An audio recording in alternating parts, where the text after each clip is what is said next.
So one of the key things we always need to have is a mindset of being a marketer. I'm struggling to be rented out for around 4 to 425 to now renting for much higher than that.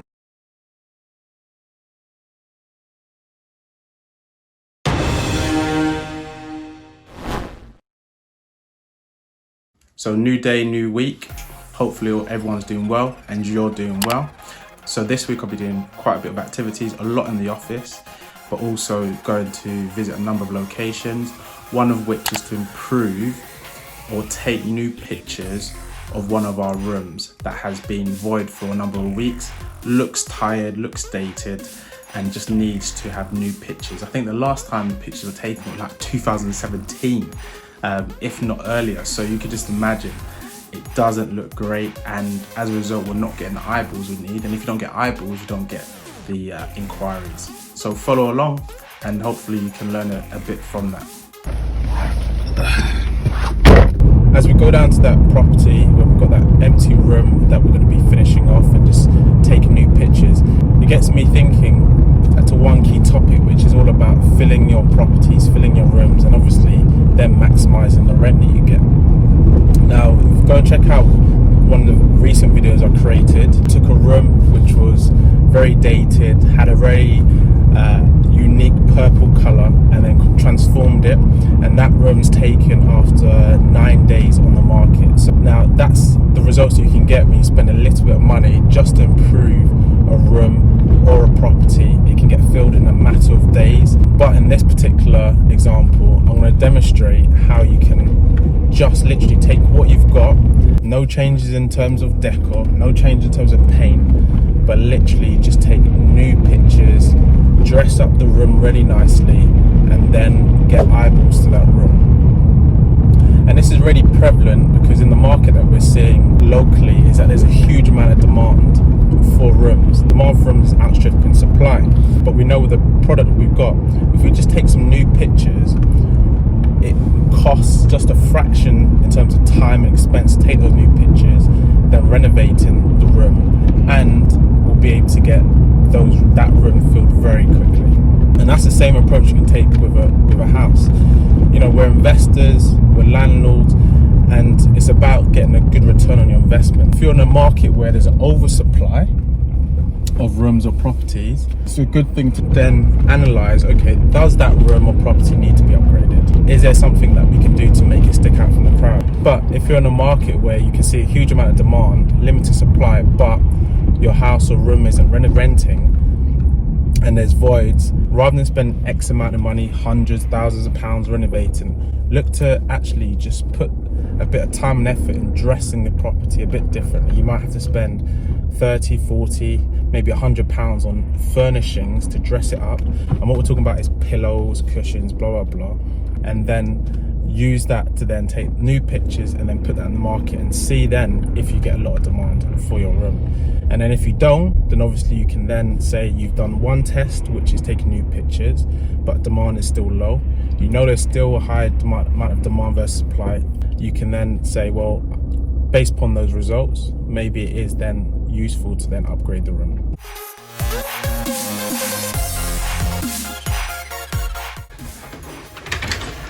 So everyone needs a storeroom, just like this.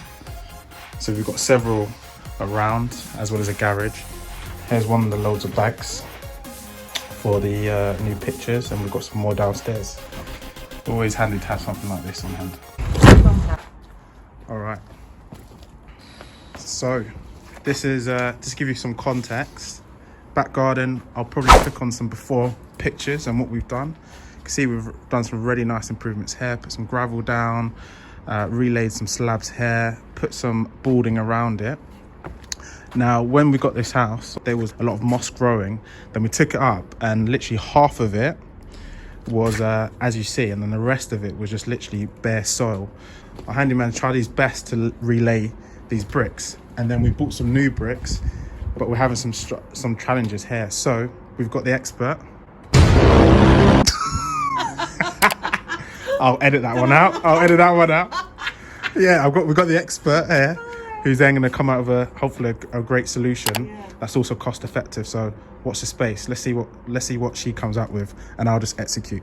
So yes, in terms of filling a room, yeah, definitely invest money, and I'm not against that. Like in the house that we're just at the moment, you'll see where we're just talking about improving the garden. Here's what the house used to look like, and here's how we spent money just to improve it. And that took the property and the rooms going from struggling to be rented out for around 4 to 425 to now renting for much higher than that. So it's a big improvement if and when you need to spend that money. For this particular property, you needed to, because it's in an area with a lot of supply, good demand, but you just need to stand out from the crowd to get those people through the door and to fill it. But that's not always the case or always needed. So when we go to the next property, you'll see that actually just by putting a bit of soft furnishings, you can really change it and take some new pictures and go from there.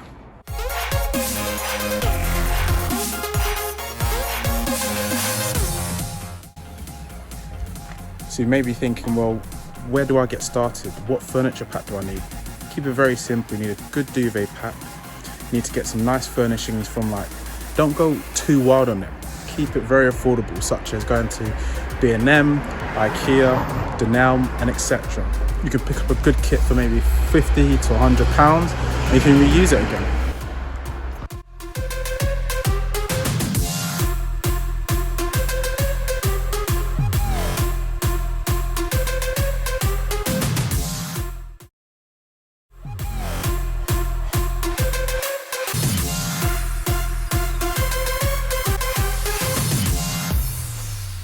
Okay, so we've literally finished putting the furnishings and the pictures.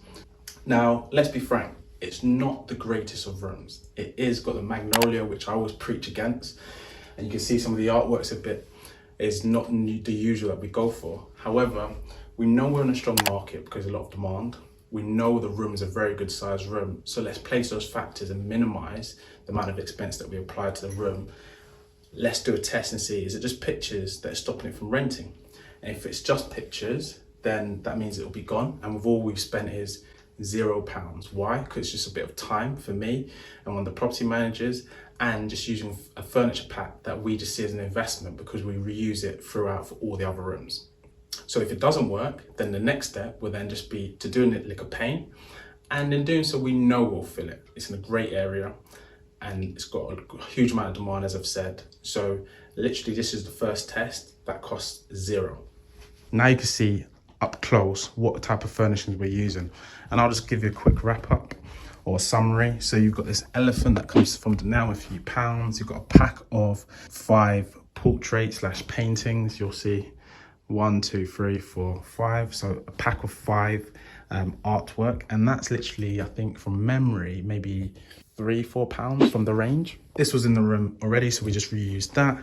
You've got the cushions, which are a mixture from B&M as well as Dwayne. You've got the good old faithful from IKEA 1, 2, 3, which can pick up, I think, a few pounds there as well. And you've got another faithful from IKEA.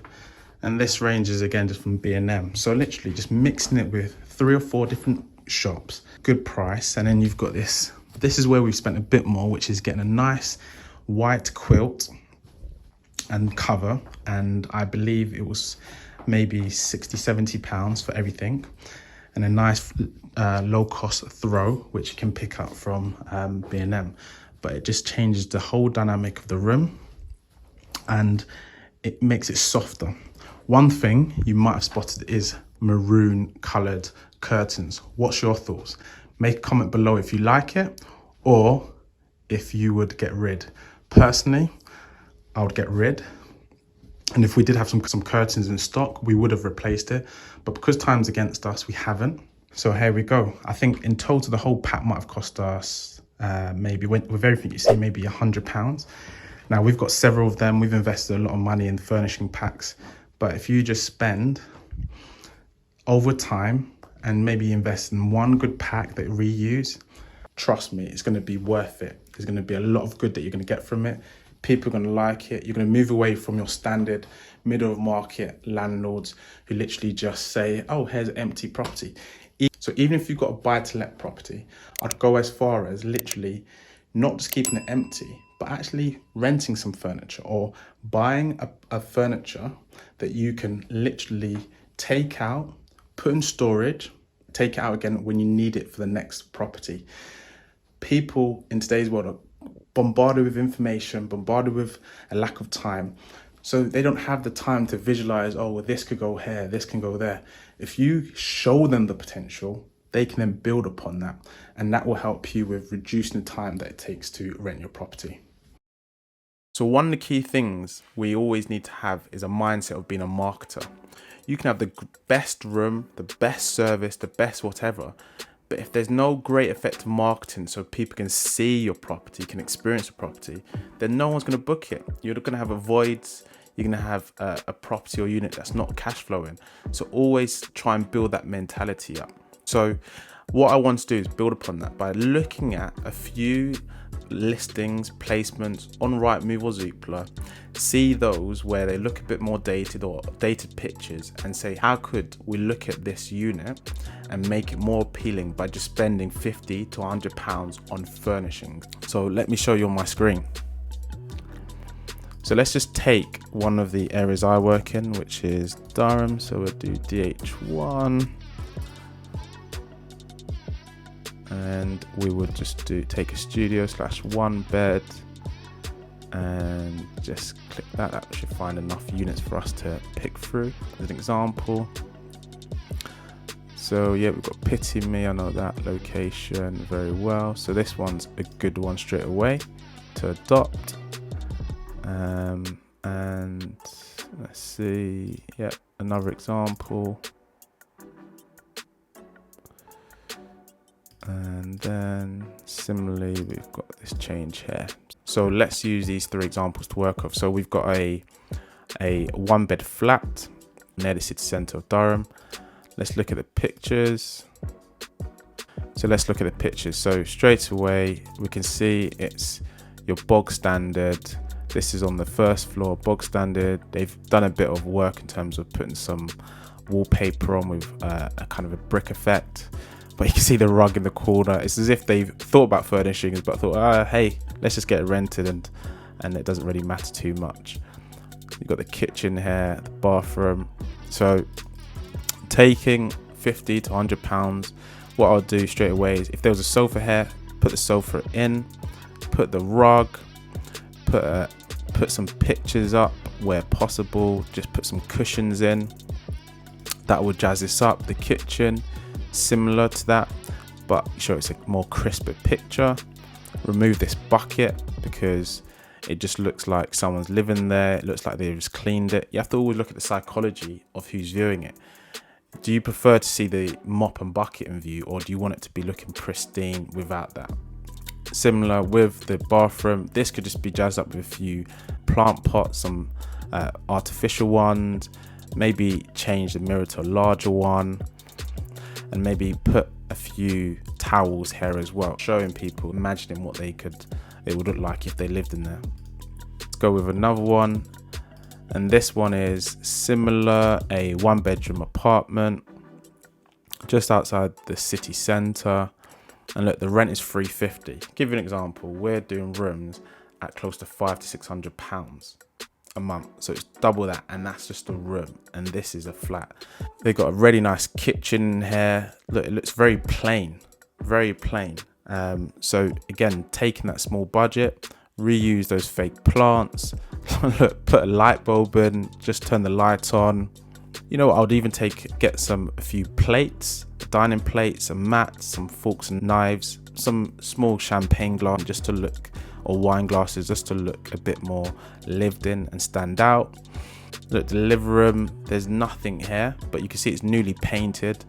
You know, we're only working on furnishings, but if there was a sofa in it, we'd again just be putting a bit of artwork, putting some covers over the sofa, some cushions, actually a lampshade, and where possible, putting some curtains in. And then we've got another one here. This is a relatively new build. This is actually city centre. Look, you've got a kitchen that's bare, similar to what I've mentioned before. Some plates, forks, knives, some mats. Put some fake plants here, maybe put some here as well. Maybe also have a microwave. Again, you could have a small microwave that you reuse in your photos. And I'd put a rug here that just softens it, because you've got wood cabinets, a wood floor, which is very nice, and it's actually in keeping with the trend that we're working to or moving into, which is very el natural, very organic.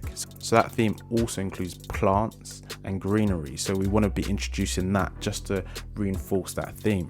Just looking at the armchair, put some cushions there. You can get some from IKEA, which are a couple of pounds with some fillings. Again, I'd put some on the dining chairs as well.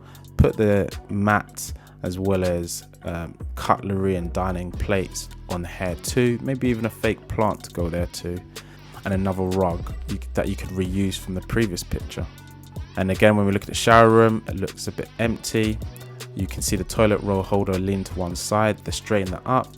I'd actually lean further back from that location so you can make it look like a bigger room. Put some mats on the floor. And if that window shelf is flat, actually put a fake plant on there too.